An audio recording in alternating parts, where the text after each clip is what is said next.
Okay, so this video will be a continuation, hopefully a nice smooth transition into a new topic from the last video.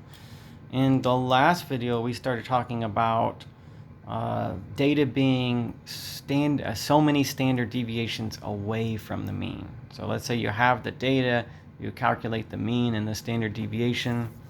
And so what do they tell us about the whole data set? Okay, the way we talked about in the last video is we said something like, well, the data is going to be so many standard deviations either above or below the mean.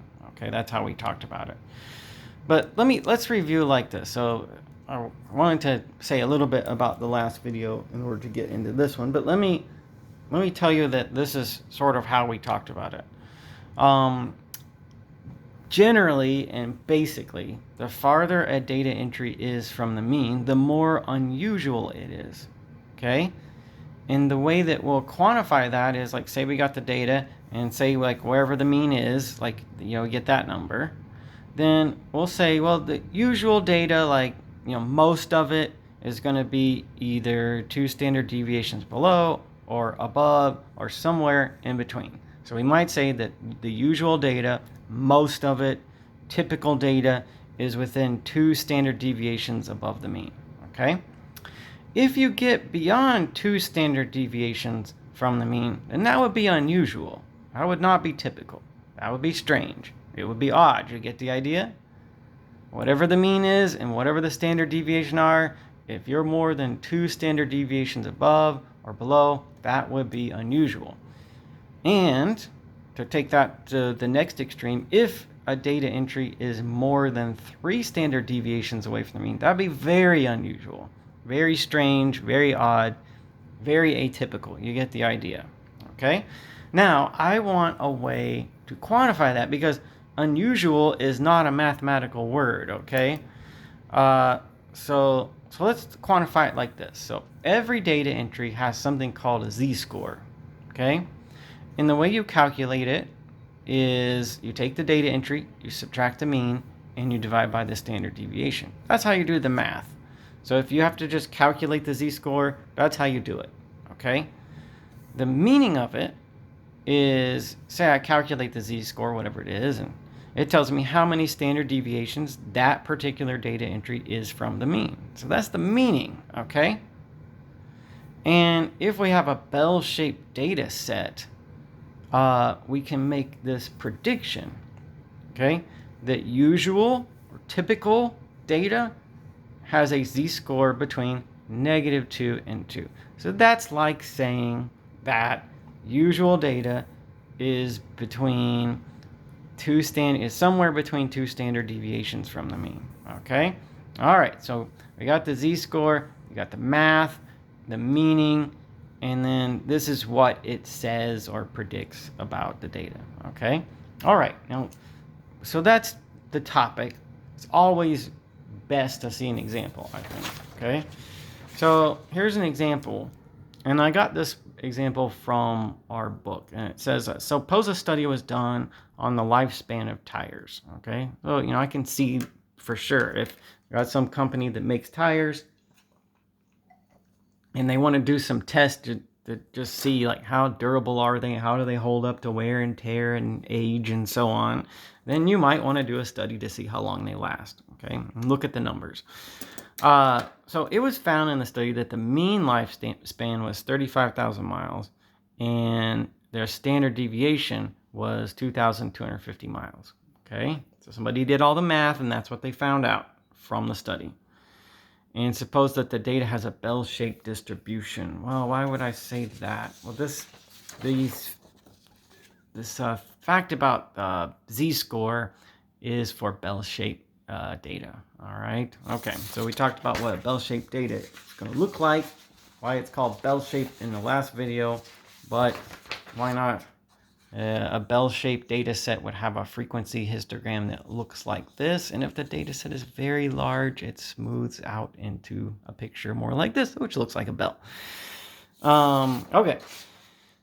So the data has a bell-shaped distribution. Can you calculate the z-score for these particular 3 tires? So, when I find the mean and the standard deviation, that's for the whole data set, but here I'm looking at particular data values. So suppose like this one specific tire was found to have a lifespan of 34,000 miles. The z-score would be the data value minus the mean divided by the standard deviation, and that turns out to be a negative number, negative 0.44.